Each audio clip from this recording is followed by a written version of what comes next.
mereka akhirnya mengambil canonical yang ditulis oleh Paul disebabkan Barnabas tidak hadir. Itu yang terpesongnya agama Kristian.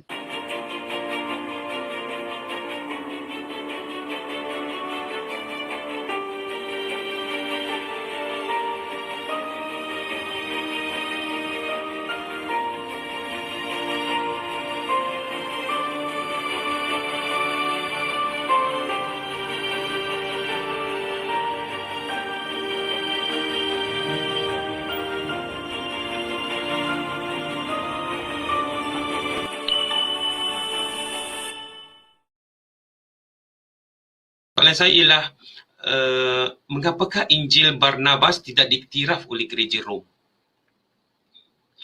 Okey. Mengapakah Injil Barnabas tidak diiktiraf oleh gereja Rom? Kita perlu faham ya, apabila Nabi Isa alaihissalam hanya berada di atas muka bumi ini hanya 33 tahun. Saya menggunakan data Gregorian calendar yang telah disetujui oleh historian, sama ada Western ataupun Islamic historian. Jadi saya ambil data-data itu dan kita gunakan ya, yang disetujui oleh pihak worldwide lah. 33 tahun sahaja Jesus ataupun Nabi Isa alaihissalam berada di atas muka bumi ini. Dan mengikut Frank Fitzmayer, dia membahagikan alam agama Kristian itu kepada 3 bahagian. Pertama daripada 1 AD kepada 33 AD, iaitu ayam Isa alaihissalam, waktu Isa alaihissalam. Yang kedua 33 AD hingga 65 AD, iaitu waktu companions, dia punya disciples. Kemudian yang ketiga daripada 65 hingga ke 95 AD, dia panggil waktu evangelis ini mereka yang edit balik apa yang ditulis oleh the disciples tu tadi.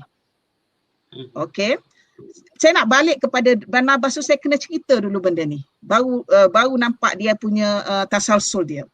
Jadi 3 tahap ini sebenarnya Nabi Isa alaihissalam dia mempunyai 12 sahabat yang kita maklumlah dalam Quran pun ada disebut nama Al-Hawariyun. Dan di dalam Al-Hawariyun itu ada yang terakhir tu bernama Barnabas. Kalau kita boleh cek benda ni dalam Google pun banyak.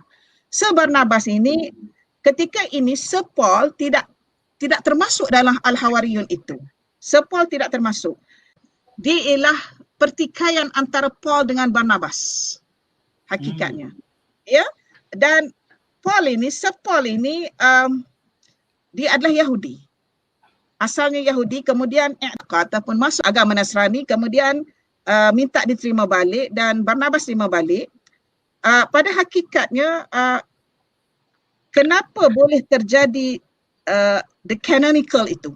Sebenarnya perjanjian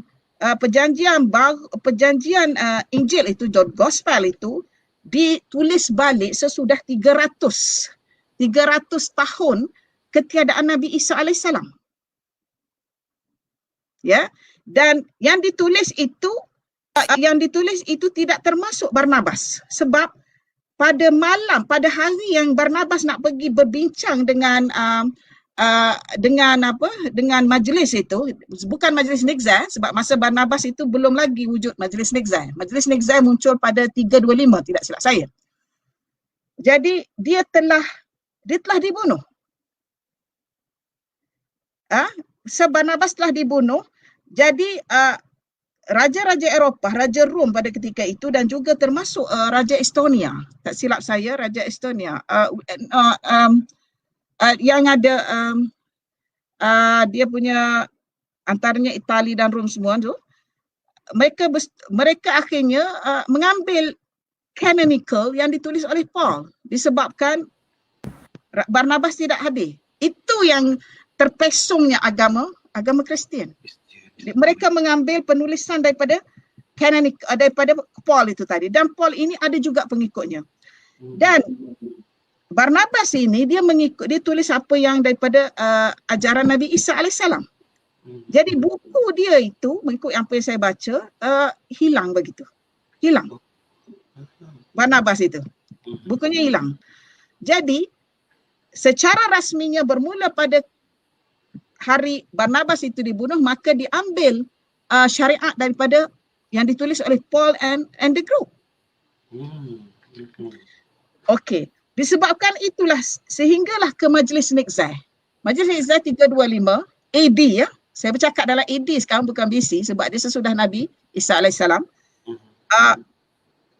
Majlis Nikzah itu, dalam Majlis Nikzah lah yang mengakui tentang wujudnya Trinity. Trinity ini maknanya God, Son and Ruhul Qudus tu. Yang mana mereka yang memihak kepada pemikiran Barnabas menolak idea ni, menolak pandangan ini, dan banyak priest-priest yang dibunuh disebabkan menolak ajaran yang Trinity ini. Trinity ini ajaran yang boleh menyesatkan agama Kristian. Ya. Kemudian apabila tu ramai antaranya priest of Ashok dekat Syria dibunuh, dan padri-padri yang dibunuh itu dianggap mati syahid sebab mereka mempertahankan tauhid tadi. Yang dibawa oleh Barnabas tadi ya, Prof. Yang dibawa oleh Barnabas itu berlaku split dekat situ lagi. Okey. Jadi sekarang ini yang ada sekarang ni adalah daripada Paul, tetapi mereka dah banyak edit hasil daripada usaha padri-padri yang menentang kepada konsep of Trinity itu. Maka kita dapati dalam Bible sekarang tidak wujud Trinity. Kalau Encik Gani baca Bible, tidak ada konsep Trinity. Dia dah buang dah sebab benda ni dah diedit. Dah berapa lama dah diedit, ditambah. Quran kita bukan gitu. Quran kita daripada zaman Osman Affan tu. Osman Affan kan, dia ambil satu je daripada Mashaf Hafsah. Mashaf Hafsah yang ada Umar Al-Khattab tu. Jadi dia ambil tu, adakah masa-masa orang lain tak jadi? Tak boleh pakai? Bukan. Boleh pakai, tetapi dia tak nak ada kekeliruan. Jadi semua yang lain dibakar, kita ambil Mashaf Hafsah tu. Jadi Mashaf Hafsah tu lah yang jadi Mashaf Osmani sekarang ni. Awak tak? Jadi kita punya Quran itu terpelihara, dijaga. Satu huruf pun tak boleh tergugur daripada Quran kita. Sebab tu kalau kita dengar dengan orang Kristian kan, dia kata betul ke Quran word of God, even Yahudi word of God apa sebenarnya. Kita yang tahu bahasa Arab ni, yang baca Quran tu, yang direct in Arabic tu, kita tahu that is a word of God. Saya baca Bible, saya tahu that is not word of God. Sebab dia punya perkataan tu, it's not word of God, that is a word of man. Kita tahu. Tetapi bayangkan Cik Gani, orang tak boleh baca Arab, dia hanya baca translation of the Quran. Dia don't know how to differentiate. Saya baru pegang tadi Prof, mula-mula tadi Prof kata unsur tauhidik itu tadi, mantik itu yang penting dalam kita membuat kajian dan perbandingan dan sebagainya, Prof. Okey, mungkin Prof boleh terus lagi. Okey. Baik kepada Barnabas tadi ya. Kemudian saya baca Bible, saya baca Barnabas, Gospel of Barnabas. Dia sebenarnya yang ada dalam Bible sekarang ni ada 66 books, tak silap saya. 66 books. Which one is the most canonical? Canonical mean konon yang paling diambil oleh pihak gereja. Konon yang diambil oleh pihak gereja ialah daripada kalau daripada Old Testament maknanya dalam tu juga dia campur belaka. Old Testament ada 5. Ada 5. Apa? Leviticus, Genesis, Numbers, Exodus dan ada satu lagi Exodus, Numbers, Leviticus dan dia ada 5. Yang keempat yang perjanjian baru dia ada 4. John, Matthew, Matt dan Luke. Yang perjanjian lama dia ada 5 tadi, ya. Kemudian dia mengambil canonical, that is called the most canonical books dalam perjanjian baru dan lama yang terletak dalam satu buku namanya Bible. What is the difference between both tu? Apa bezanya antara? Mereka menganggap perjanjian the Old Testament adalah Torah. The New Testament adalah Injil or Gospel. Okey, saya masuk sikit kepada Torah sebelum saya pergi ke Barnabas tadi. Torah ini mengikut bacaan yang kita baca, dia hanya ditulis Torah yang ditulis tu, Torah yang bukan Nabi Musa tulis tu. Nabi Musa did not write, Nabi Musa did not write. Even Joshua did not write. Benda ni ada dalam Barnabas. State in chapter 44. Saya ingat lagi benda tu. Did not write. Jesus kata ke dia punya disciples. Maknanya betul lah.